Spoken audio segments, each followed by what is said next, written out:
अस्सलाम वालेकुम। Welcome to my channel खौफनाक कहानी विद ज़की। मेरा नाम सगीर हुसैन है। मैं एक बैंक में जॉब करता हूँ। मैं आपके साथ अपनी ज़िंदगी में पेश आया एक वाक़या शेयर करता हूँ जो बरसों गुजर जाने के बाद भी मेरे जहन में ताज़ा है। एक रात मैं सो रहा था कि अचानक मेरे फ़ोन की घंटी बजी। घंटी की आवाज़ सुनकर मेरी आँख खुल गई। कमरे में मुकम्मल अंधेरा था। शायद लाइट चली गई थी, लेकिन चांदनी रात के जज से चांद की रोशनी खिड़की से अंदर आ रही थी, जिसकी वजह से मैं अपना फ़ोन तलाश कर सका। मैंने फ़ोन को कान से लगाते हुए कहा, हेलो। तो जवाब मिला, मुझे बचाओ, खुदा के लिए मुझे बचाओ, मेरी मदद करो। मैंने सोचा, रात के इस वक्त ये किसका फ़ोन है। मेरे पूछने पर उसने बताया, मैं तुम्हारा दोस्त अकबर। हाँ अकबर, क्या बात है, क्यों रो रहे हो। यार वो मुझे मार देगी, मेरा फ़ोन पी जाएंगे। कौन तुमको मार देगी, मैंने पूछा। तो जवाब ना मिला। फिर मैंने खुद अकबर का नंबर डायल किया, लेकिन दूसरी तरफ से मुकम्मल खामोशी थी। मैं इन सब बातों को सुनने के बाद परेशान हो गया था। अकबर की तभी थोड़े अरसे पहले ही शादी हुई थी। वो मेरे साथ बैंक में काम करता था। वो गांव से यहाँ नौकरी के लिए आया था और यहाँ आकर उसने अपनी पसंद की शादी की थी। बैंक से शादी के लिए ली हुई छुट्टियाँ अभी अभी ख़त्म ना हुई थी कि ये वाक़या पेश आ गया। मैंने जल्दी से अपना रिवॉल्वर निकाला और अकबर के घर की तरफ चल दिया। अकबर का घर एक कम आबादी वाले इलाके में था और पास से ही एक नहर गुजरती थी। नहर के उस पार एक कब्रिस्तान था। जल्द ही मैं उसके घर पहुंच गया। इसका घर 2 कमरों, एक किचन और एक छोटे से शयन पर मुश्तमिल था। शयन में एक बहुत पुराना पीपल का दरख्त भी था। घर का दरवाज़ा हमेशा की तरह खुला हुआ था, लेकिन कमरों के दरवाजे बंद थे। मैंने काफ़ी देर दस्तक दी, लेकिन कोई जवाब न मिला। अचानक मुझे खिड़की का ख्याल आया जो नहर वाली साइड पर खुलती थी और घर की पिछली तरफ गया और ये देखकर हैरान रह गया कि वो खिड़की खुली हुई थी और इस पर ताज़ा खून के निशानात थे। मैं खिड़की के जरिए अंदर गया। अंदर का मंजर देखकर मेरे रोंगटे खड़े हो गए। अकबर बेड के नीचे खून में लथपथ पड़ा था। जब मैंने करीब जाकर देखा तो वो मर चुका था। अचानक मेरी नज़र खून के धब्बों पर पड़ी जो किसी के पाँव के थे, जो कि खिड़की से बाहर गए थे। मैंने पहले घर की तलाशी, लेकिन भाभी को कुछ पता न चला। मैंने सोचा हो सकता है कातिल भाभी को साथ ले गया हो। मैंने इन पाँव के निशानों का पीछा करने का फैसला किया और साथ ही पुलिस स्टेशन कॉल कर दी और पुलिस को पूरा अहवाल भी बता दिया। पाँव के निशान टार्च की रोशनी में बहुत वाज़ेह नज़र आ रहे थे और हैरत की बात है कि ये निशान नहर की तरफ जा रहे थे। यानी कातिल ने नहर पार की थी, मगर मैंने नहर पार नहीं कर सकता था।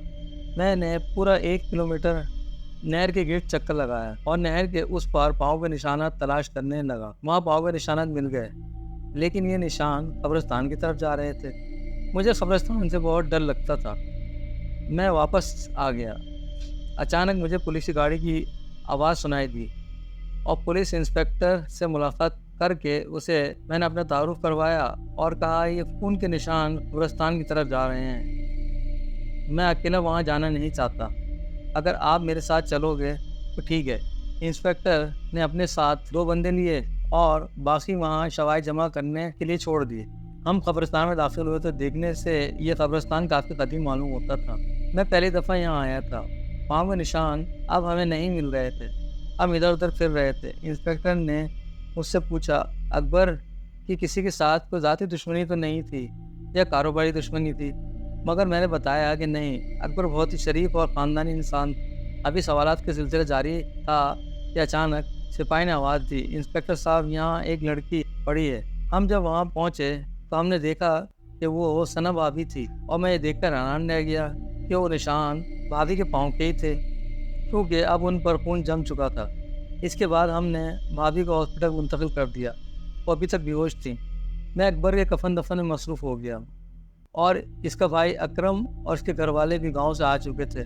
सब भाभी पर शक कर रहे थे, लेकिन मुझे इस बात पर बिल्कुल यकीन नहीं था, क्योंकि वो बहुत ही मासूम थी और वो यतीम थी। भाभी को उनके चचा ने पाला था और उनकी शादी की थी। उनके चचा भी अच्छे इंसान मालूम होते थे। आज इस वाक़े को 3 दिन हो चुके थे और भाभी को अभी तक होश नहीं आया था। कातिल का भी कोई सिरा नहीं मिला था। मैं रोज़ाना बैंक से वापस आकर हॉस्पिटल जाया करता। अकबर का भाई और वालदा भी हॉस्पिटल ही में थे, क्योंकि वो जानते थे कि अब सब कुछ भाभी बता सकती हैं। पुलिस के 2 आदमी भी ड्यूटी पर थे। मैं बैंक से वापसी पर पुलिस स्टेशन गया وہاں میری ملاقات انسپکٹر خان سے ہوئی، جو کہ میرا کلاس فیلو تھا اور بہت اچھا دوست بھی۔ میں نے اسے سارا واقعہ بتایا تو وہ گہری سوچ میں پڑ گیا اور کہنے لگا کہ ایسے ہی 2-3 کیس پہلے بھی ہوئے تھے۔ اس نے کہا کہ کیا بھابھی زندہ ہے؟ میں نے کہا ہاں، وہ ہاسپٹل میں بے ہوش پڑی۔ وہ میرے ساتھ ہاسپٹل آیا اور بھابھی کو دیکھ کر ہکا بکا رہ گیا۔ اس نے بتایا کہ یہ وہی لڑکی ہے جس کی ہمیں تلاش تھی۔ پہلے کیسز میں جو دولہا دلہن کی تصویریں ملی ہیں، سب قتل ہونے والے دولہوں کے ساتھ یہی لڑکی دلہن ہے۔ میں بھی یہ سن کر دنگ رہ گیا۔ یہ تم کیا کہہ رہے ہو؟ مطلب ثنا بھابھی ہی قاتل ہیں؟ اس بات پر میں بہت پریشان تھا کہ ہر قتل کے بعد وہ فرار ہو جاتی تھی، تو اس بار ایسا کیوں نہ کیا؟ انسپکٹر خان نے پولیس اسٹیشن فون کرتے ہوئے 2 لیڈی پولیس کانسٹیبل کو طلب کیا، مگر میں نے کہا اگر یہ بات ہے تو ہمیں پہلے کسی بزرگ سے بات کرنی چاہیے۔ ہاں صغیر، تم نے ٹھیک کہا، میرے ایک جاننے والے بزرگ ہیں جو یہ عمل کرتے ہیں، میں ان سے بات کرتا ہوں۔ اس طرح ہم دونوں ان بزرگ کے پاس چلے گئے۔ بزرگ کا نام پیر بابا منور شاہ تھا۔ ان کے آستانے پر ہر وقت ہجوم رہتا تھا۔ خیر وہ ہمارے منتظر تھے کیونکہ ہم نے انہیں پہلے ہی کال کر کے مطلع کر دیا تھا۔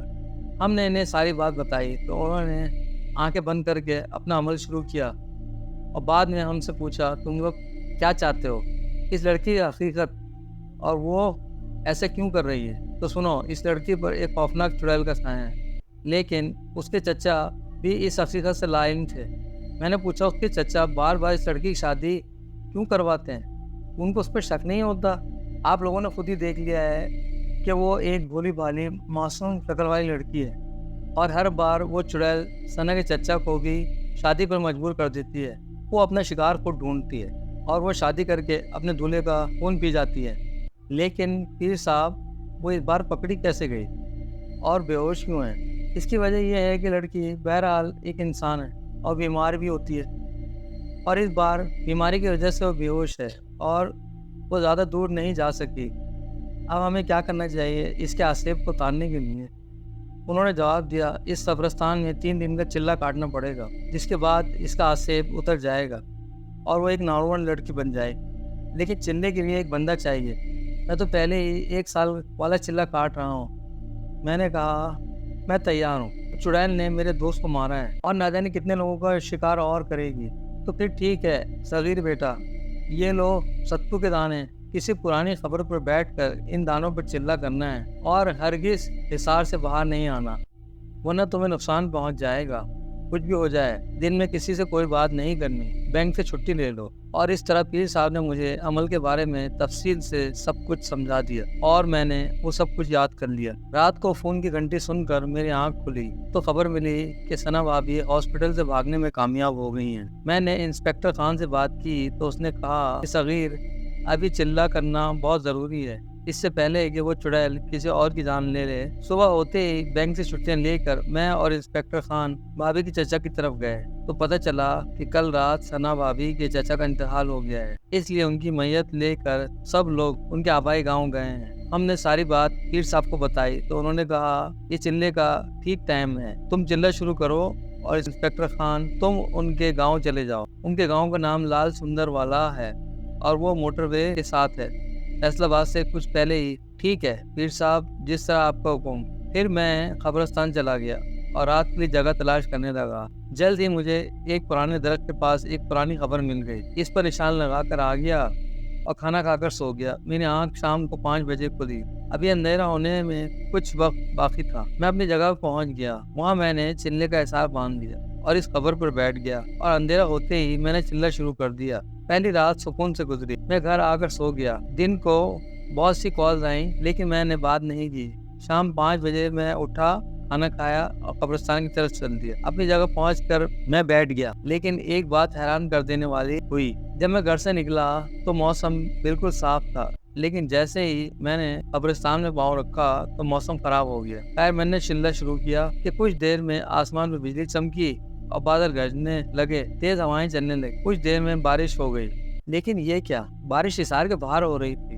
خوب بارش ہوئی، ہر طرف پانی پانی ہو گیا، لیکن حیرت کی بات تھی کہ پانی کا ایک قطرہ بھی میرے اوپر نہیں آیا۔ اب موسم پھر صاف ہونے لگا، بارش ختم ہو گئی मैंने अपने चिल्ला जारी रखा और सुबह होने से कुछ देर पहले मैंने इंस्पेक्टर खान को अपने पास आते हुए देखा। उसने कहा, सगीर, ये चिल्ला छोड़ दो, हमने सना को मार दिया है, अब वो मर चुकी है। लेकिन मुझे पीर साहब की बात याद थी।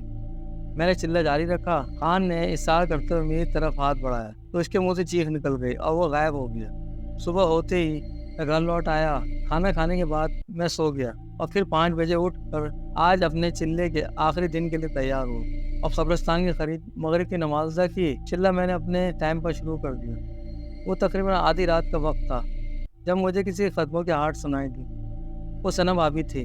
उन्होंने बहुत मासूम सूरत बनाई हुई थी और मुझसे माफ़ी मांगने लगी। सगीर भाई, मुझे माफ़ कर दो, मैं जीना चाहती हूँ, मैं आइंदा कभी किसी के साथ गलत नहीं करूँगी। वो काफ़ी देर खड़ी रही और फिर मायूस होकर चली गई। कुछ देर बाद फिर पीर साहब मेरे सामने आए और उन्होंने कहा, इसको माफ़ कर दो, वो तुमसे माफ़ी मांग रही, इसके लिए इतनी सज़ा काफ़ी है। मैंने उनकी बात पर अमल करने का इरादा ही किया था कि मेरे कान में सदा आई, ये सब नज़र का धोखा है, ये मैं नहीं हूँ, तुम अब जारी रखो। फिर पीर साहब भी वहाँ से चले गए। मैं इसी चक्कर में था कि चिल्ला पूरा हो गया। सुबह होने से कब्रिस्तान एक शोर से जाग उठा। मुझे ऐसा लगा खबरों से मुर्दे निकल रहे हैं, दरख्त टूटने लगे, परिंदे बेचैन होकर हवा में उड़ रहे थे। मैं जिस खबर में बैठा हुआ था वो भी मुसलसल लरज रही। फिर मैंने देखा कि सना भाभी के साथ और भी लोग मेरी तरफ आ रहे हैं, जिनमें मेरा मरहूम दोस्त अकबर भी था। उन्होंने मुझसे कहा, हमने सना को माफ़ कर दिया है, तुम भी इसको माफ़ कर दो। मैंने उनकी एक ना सुनी तो वो गुस्से में आ गए और कब्रों से पत्थर उठा कर मुझे मारने लगे, लेकिन उसमें से एक पत्थर भी मुझे ना लगा। सब करीब आकर गिरते रहे। कुछ देर ये अमल जारी रहा, फिर सब मुर्दे मेरे पास आने लगे। अब वो पुरानी खबर पर भी मुझे परेशान कर रही थी। इसमें से किसी बुढ़िया की आवाज़ आ रही थी। आखिर में मैंने चुड़ैल की खौफनाक आवाज़ें सुनी, जैसे वो बहुत तकलीफ में हो, और वो आग में जलने लगी और जलते जलते राख हो गई। इतने में अचानक सब शोर ख़त्म हो गया। मैंने आंखें खोली तो सना भाभी बेहोश पड़ी। अब पीर साहब भी आ गए, उनके साथ इंस्पेक्टर खान भी था। पीर साहब ने आकर मुझे मुबारकबाद दी और कहा, अब सना पर से चुड़ैल का साया ख़त्म हो गया।